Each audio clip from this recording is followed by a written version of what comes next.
இரவுல அடிக்கடி சிறுநீர் போறீர்களா? மூத்திரப்பை சரியாக காலியாகாத மாதிரியான உணர்ச்சி இருக்குதா? புரோஸ்டேட் பிரச்சனைன்னு பயமா இருக்கா? மருந்து வேண்டாம். அந்த தாத்தா பாட்டி காலத்துல வெங்காய வைத்தியம் தெரிஞ்சா போதும். அந்த வெங்காய வைத்தியத்தை பத்தி தான் இன்னைக்கு நம்ம பார்க்க போறோம். வணக்கம் நண்பர்களே. இன்று நாம சொல்ல போறது பிளேடர் அண்ட் புரோஸ்டேட்டை புதுசா மாற்றக்கூடிய 3 இயற்கை வைத்தியங்களை தான் நம்ம பார்க்க போறோம். 100 வருஷமா நம்ம ஊர் பெரியவர்கள் பயன்படுத்தி வந்த வெங்காய அடிப்படையிலான ரகசியத்தை தான் நம்ம இன்னைக்கு பார்க்க போறோம். பிளேடர் புரோஸ்டேட் ஏன் பாதிக்கப்படுகிறது? 40, 50, 60 வயதை கடந்த பிறகு இரவில் அடிக்கடி சிறுநீர் சொட்டுது, பெட்டிலே சிறுநீர் போகிறது, எரிச்சல், முழுமையாகாத காலியாகாத ஒரு உணர்வு, புரோஸ்டேட் என்லார்ஜ்மெண்ட், இவை எல்லாமே ஏன்? தண்ணீர் குறைவுனால வரும், உடல்ல வீக்கம் இருந்தால் ஏற்படும், ஹார்மோன் இன்பேலன்ஸ்னால வரும், ஸோ நேச்சுரல் டீடாக்ஸ் இல்லாததுனால வரும். இதுக்கெல்லாம் மருந்து இல்லாமல் தீர்வு இருக்குன்னா அதுக்கு தாங்க இருக்குது. அது இயற்கையிலான எந்த ஒரு பக்க விளைவுமே இல்லாமல் ஒரு தீர்வு தாங்க வெங்காயம் கஷாயம். வெங்காயத்தை வச்சு செய்யக்கூடிய 3 கஷாயங்களை தான் நம்ம இந்த வீடியோவில் பார்க்க போகிறோம். அதில் மெத்தட் 1 வெங்காயத்தோல் கஷாயம். வெங்காயத்தோலை வச்சு செய்யக்கூடியதான். நம்ம என்ன பண்ணுவோம், வீட்டில் வெங்காயம் இருக்கும், வெங்காயத்தோலை நம்ம தூக்கி குப்பையில் போடுவோம். ஆனால் அந்த வெங்காயத்தோலை வச்சு தான் இன்றைக்கி நம்ம ஒரு கஷாயம் ரெடி பண்ண போகிறோம். இதுக்கு தேவையான பொருள் 1 கைப்பிடி வெங்காயத்தோல் நமக்கு தேவைப்படும். அதுக்கு நம்ம 600 ml தண்ணியும் எடுத்துக்கிறேன். இதுக்கு 1 டேபிள் ஸ்பூன் ஹனி தேனும் நம்மளுக்கு தேவைப்படும். இது எப்படி நம்ம செய்ய போகிறோம்னா, வெங்காயத்தோலை நல்லா கழுவிடுங்க. ஏன்னா அந்த தோலை நம்ம தூக்கி கீழே போட்டுருவோம்.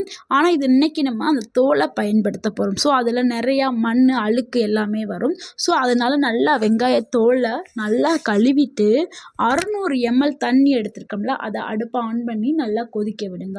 கொதிக்க விட்டோன்னே இந்த தோலையும் அதுக்குள்ளே போட்டு 10லேருந்து 15 நிமிஷம் சிம்மில் வச்சு நல்லா கொதிக்க விடுங்க. கொதிச்சோன்னே அந்த தண்ணியோட கலரே நல்லா மாறி இருக்கும். அந்த வெங்காயத்தோல் நிறம் கலருக்கு அழகாக மாறி இருக்கும்.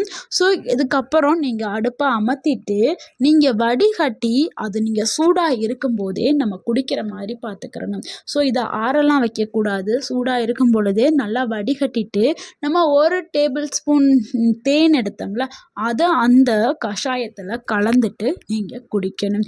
இதை எப்போ குடிக்கணுங்கிறது ரொம்ப ரொம்ப முக்கியம். இரவு உணவுக்கு 1 மணி நேரத்துக்கு முன்னாடியே நீங்கள் குடிக்கணும். நல்லா நோட் பண்ணிக்கிறங்க. இரவு சாப்பாட்டுக்கு 1 மணி நேரத்துக்கு முன்னாடி நீங்கள் தினமும் 1 முறை நீங்கள் குடித்தா போதும். அதாவது நீங்கள் 7லேருந்து 14 நாட்கள் தொடர்ந்து 1 நேரம் குடித்தாவே உங்களுக்கு பலவிதமான நன்மைகள் உங்களுக்கு கிடைக்க ஆரம்பிக்கும். இப்படி குடிக்கிறதுனால உங்களுக்கு என்ன மாதிரியான நன்மைகள் கிடைக்கும்னா, உங்களுடைய அந்த பிளேடர் இருக்குதுல்ல, அது சுத்தமாக க்ளீன் ஆக்கப்படும், சுத்தம் செய்யப்படும். அந்த மூத்திரப்பை அங்கே இருக்கக்கூடிய அழுக்குகள் எல்லாமே நீட்டாக க்ளீன் ஆக்கப்படும். அதனால் சிறுநீர் எரிச்சல் குறைய ஆரம்பிக்கும். புரோஸ்டேட் ஸ்வெல்லிங் குறைய ஆரம்பிக்கும். வலி வீக்கம் எல்லாமே சூப்பராக குறைய ஆரம்பிச்சிடும். இரவில் சிறுநீர் அடிக்கடி வர்றதும் தடுக்கப்படும். அடுத்து நம்ம 2வதா ஒரு மெத்தட் பார்க்க போகிறோம். இது வெங்காய நீர் கஷாயம்ங்க. வெங்காய நீர் வைத்தியம் சொல்லுவாங்க. இதுக்கு தேவையான பொருட்கள் வெங்காயம் 2 எடுத்துக்கிறேங்க. கொதிக்கிற தண்ணி, நல்லா கொதிக்க வச்ச தண்ணி எடுத்துக்கிறணும். அதாவது ஒரு 600 ml, 1/2 லிட்டருக்கும் கொஞ்சம் கூட 600 ml தண்ணியை நல்லா கொதிக்க வச்சு இறக்கி வச்சுக்கிறேங்க. அடுத்து தேன் தேவைப்படும். இது நம்ம எப்படி செய்ய போகிறோம்னா, வெங்காயத்தோலை உரித்து கீழே போட்டுருங்க. நம்ம இங்கே வெங்காயத்தோலை பயன்படுத்துறதில்ல, வெங்காயத்தான் பயன்படுத்த போகிறோம். ஸோ இது நல்லா கழுவிட்டு பெரிய பெரிய துண்டுகளாக நறுக்கிடுங்க. பெரிய பெரிய துண்டாக நறுக்கிட்டு அந்த துண்டுகளில் நம்ம கொதிக்க வச்சுருந்தோம்ல தண்ணி, அந்த தண்ணியில் அப்படியே தூக்கி போடுங்க. போட்டுட்டு ஒரு தாளத்தை எடுத்து அப்படியே மூடிடுங்க. ஆவி வெளியில் போகக்கூடாது. ஏன்னா வெளியில் போச்சுன்னா சத்து போயிடும். ஸோ தாளத்தை போட்டு மூடி 20லேருந்து 30 நிமிஷம் அப்படியே விட்டு ஊற விடுங்க.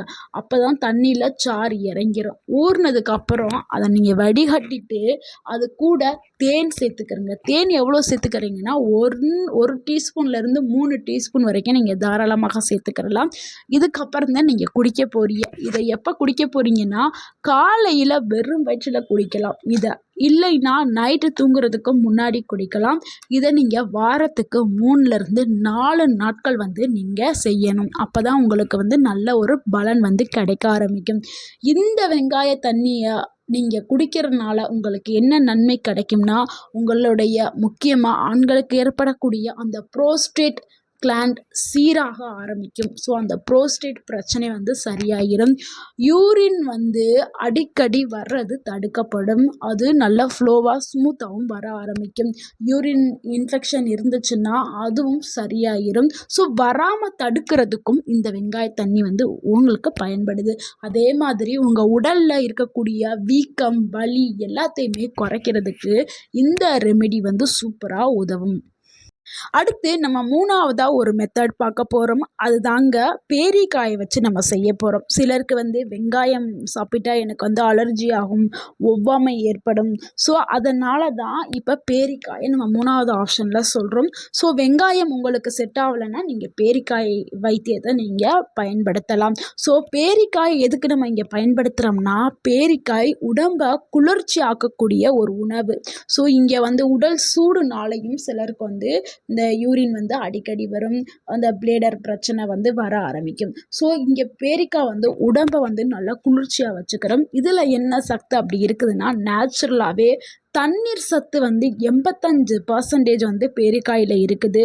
ஸோ அந்த மூத்திர பையை வந்து நல்லா கூலிங்காக வச்சுக்கிறதுக்கும் அதுக்கு தேவையான மினரல்ஸை கொடுக்கறதுக்கும் இந்த பேரிக்காய் வந்து உதவி பண்ணுது. இதில் நார்ச்சத்துக்கள் அதிகமாக இருக்குது. அதே மாதிரி நச்சுகளை வந்து உடலில் இருக்கக்கூடிய நச்சுகளை வெளியேற்றத்தன்மையும் பேரிக்காய்க்கு இருக்குது. இதில் ஆன்டி இன்ஃப்ளமேட்ரி காம்பவுண்ட்ஸ் வந்து அதிகமாக இருக்குது. அதனால தான் பேரிக்காயை சாப்பிட சொல்கிறாங்க. இந்த பிளேடர் ஹீட்டை குறைக்கிறதுக்கு இந்த பேரிக்காய் உதவி பண்ணுது. யூரின் ஃப்ளோவை நல்லா ஸ்மூத் ஆக்கிறதுக்கு உதவி பண்ணுது. புரோஸ்டேட் இரிட்டேஷனை குறைக்கிறதுக்கு பேரிக்காய் வந்து உதவி பண்ணுது. இது கூட தேன் சேர்த்து சாப்பிடும்போது என்ன நடக்கும்னா, நேச்சுரலான ஒரு ஆன்டி பாக்டீரியலாக இது வந்து இயங்க ஆரம்பிக்கும். இன்ஃபெக்ஷனை வராமல் பாதுகாக்கிறதுக்கு உதவி பண்ணும். பிளேடரில் வந்து எதுவுமே அங்கே புண்ணு ஏதாவது இருந்துச்சுன்னா அதை கீல் பண்ணுறதுக்கும் இது உதவி பண்ணும். எனர்ஜியை பூஸ்ட் பண்ணுறதுக்கும் இது உதவி பண்ணும். அதனால தான் பேரிக்காயும் தேனையும் நம்ம சேர்த்து சாப்பிட சொல்கிறோம். ஸோ இது வந்து நம்மளுடைய மூத்திர பைக்கு ஒரு சத்தான டானிக்காயாக மாறுது. இது பேரிக்காயும் தேனும். ஸோ அது எப்படி நம்ம தயாரிக்கிறதுங்கிறத இப்போ பார்த்துடலாம். இதுக்கு தேவையான பொருட்கள் வந்து பேரிக்காய் வந்து 1 எடுத்துக்கிறேங்க, தேன் 1 டீஸ்பூன் எடுத்துக்கிறேங்க. ஓகேங்களா. தேன் வந்து கடையில் வந்து ஆர்டிஃபிஷியலாக சில பேர் கலந்துருப்பாங்க. அந்த தேன் எடுக்காதீங்க, இயற்கையாக இருக்கக்கூடிய தேன்களை வந்து எடுத்துக்கிறேங்க. இது எப்படி செய்யணும்னா, பேரிக்காயை நல்லா கழுவிக்கோங்க.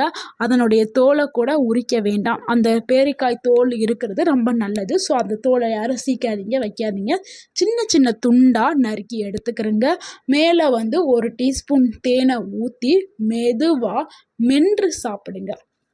இங்கே வந்து என்ன பண்ணுவாங்க, நிறைய பேர் ஜூஸாக அடித்து குடிக்கிறது, மிக்சியில் போட்டு அரைச்சி அதில் தேனை கலந்து, அந்த மாதிரிலாம் எதுவுமே செய்யாதீங்க. நீங்கள் மெதுவாக உங்களுடைய பற்களை வச்சு நல்லா மெதுவாக மென்று சாப்பிடுங்க. ஏன்னா 60 வயசுக்கு மேலே இருக்கிறவங்க சில பேருக்கு பற்கள் இருக்காது. அப்படி பல்லு இல்லாதவங்க உரலில் போட்டு இடித்து கொஞ்சம் கொஞ்சமாக எடுத்து சாப்பிடுங்க. அந்த மாதிரி சாப்பிடுங்க, ஜூஸாக கண்டிப்பாக எடுக்காதீங்க. அடுத்து இதில் சாப்பிட வேண்டிய முக்கியமான விஷயம் என்னென்னா, இது எப்படி சாப்பிடணும்னா, இதை வந்து வெறும் வயிற்றில் சாப்பிடக்கூடாது. நீங்கள் வெறும் வயிற்றில் கண்டிப்பாக இதை எடுக்கக்கூடாது. இது எப்போ சாப்பிடணும்னா, இரவு உணவுக்கு பிறகு தான் நீங்கள் சாப்பிடணும். நைட்டு சாப்பிட்டதுக்கு அப்புறம் தூங்க போகிறதுக்கு 1 மணி நேரத்துக்கு முன்னாடி நீங்கள் இதை சாப்பிட்றது ரொம்ப நல்லது. இந்த பேரிக்காயை நீங்கள் தொடர்ந்து 14 நாட்கள் நீங்கள் எடுக்கும் பொழுது உங்களுக்கு சிறந்த ஆரோக்கியம் வந்து கிடைக்கும். அதாவது வாரத்தில் வந்து 7 நாளில் நீங்கள் 5 நாள் கூட எடுத்துகிட்டு 2 நாள் கேப் போட்டுருங்க. அடுத்த நாட்கள் திருப்பி ஒரு 7 நாட்கள் எடுத்துட்டிங்கன்னா உங்களுக்கு 14 நாள் வந்து கம்ப்ளீட் ஆயிரும். அப்போ 14 நாள் அப்போ உங்களுக்கு ஒரு நல்ல உங்கள் உடலில் ஒரு நல்ல மாற்றங்கள் வந்து தெரிய ஆரம்பிக்கும். 3 நாள்லேயே உங்களுக்கு அந்த யூரின் எரிச்சல் எல்லாமே குறைஞ்சிரும். 5 இல்லை 7 நாட்களில் வந்து என்ன சிறுநீர் வந்து அடிக்கடி வர்றது வந்து குறைய ஆரம்பிச்சிடும். 10 நாளில் வந்து உங்களுடைய அந்த மூத்திரப்பை வந்து நல்லா கண்ட்ரோலில் இருக்க ஆரம்பிக்கும். உங்களுடைய கண்ட்ரோலில் இருக்க ஆரம்பிக்கும். 14 நாளில் வந்து புரோஸ்டேட் அந்த இரிட்டேஷன் அந்த எல்லாமே சுத்தமாக குறைய ஆரம்பிச்சிடும். இது யாருக்கெல்லாம் ரொம்ப நல்லதுன்னா 40 வயதுக்கு மேலே இருக்கக்கூடிய ஆண்களுக்கு ரொம்ப நல்லது. முக்கியமாக 60 வயதுக்கு மேலே இருக்கக்கூடிய ஆண்கள், பெண்கள் எல்லாருக்குமே வந்து ஒரு சிறந்த ஒரு இயற்கை மருந்தாக இது இருக்குது. முக்கியமாக சீனியர் சிட்டிசன்ஸ், சுகர் இல்லாமல் யூரின் இன்ஃபெக்ஷன் இருக்கிறவங்க, யூரின் ஹீட் அதிகமாக இருக்கிறவங்க, கான்ஸ்டிபேஷன் ப்ராப்ளம் இருக்கிறவங்க, மலச்சிக்கல் ப்ராப்ளம் இருக்கிறவங்க, இந்த பிளாடர் இஷ்யூ இருக்கிறவங்க எல்லாருமே கண்டிப்பாக இது ஒரு நல்ல ஒரு இந்த ரெமெடியை எடுக்கும்போது கவனிக்க வேண்டிய ஒரு விஷயம் என்னென்னா, டயபெட்டிஸ் பேஷண்ட், அது சுகர் இருக்கிறவங்க. ஏன்னா நம்ம தேன் சேர்த்துக்கிறோம்ல, ஸோ அவங்க என்ன பண்ணணும்னா, நீங்கள் தேனை வந்து அளவு கம்மியாக பயன்படுத்தணும். ஒரு டீஸ்பூன் நம்ம சொல்லியிருப்போம், நீங்கள் அரை டீஸ்பூனாக பயன்படுத்திக்கோங்க. இல்லைன்னா உங்களுடைய டாக்டர்கிட்ட சின்னதாக போய் ஒரு அட்வைஸ் வாங்கிக்கிறங்க. ஏன்னா ஒவ்வொருத்தவங்களுடைய உடலும் ஒவ்வொரு மாதிரி இருக்கும். ஸோ உங்களுக்கு எவ்வளோ சர்க்கரை இருக்குது அப்படின்னு நமக்கு தெரியாது. ஸோ நீங்கள் சர்க்கரை சேர்க்கலாம், அது தேன் சேர்க்கலாமா சேர்க்கக்கூடாதா அப்படின்னு உங்களுடைய டாக்டர்கிட்ட நீங்கள் அட்வைஸ் வாங்கிருங்க. அடுத்து கிட்னி ஸ்டோன் இருந்துச்சுன்னா வாரத்துக்கு 2 முறை மட்டும் நீங்கள் ட்ரை பண்ணால் போதும். அப்புறம் சளி அதிகமாக எனக்கு பிடிச்சிருக்குது அப்படின்னா நீங்கள் இரவில் சாப்பிட்றத கண்டிப்பாக தவிர்க்கணும். தொடர்ந்து ரத்தம், கடுமையான வலி இருந்துச்சுன்னா நீங்கள் வந்து உங்களுடைய பக்கத்தில் இருக்கக்கூடிய டாக்டர் யார்கிட்டயாவது நீங்கள் போயிட்டு அணுகிறது ரொம்ப நல்லது.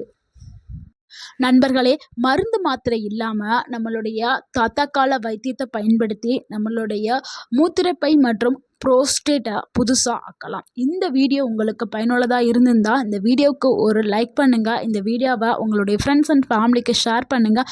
மறக்காமல் எங்கள் சேனலை சப்ஸ்கிரைப் பண்ணுங்கள், எங்களுக்கு சப்போர்ட் பண்ணுங்கள், கமெண்ட் பண்ணுங்கள்.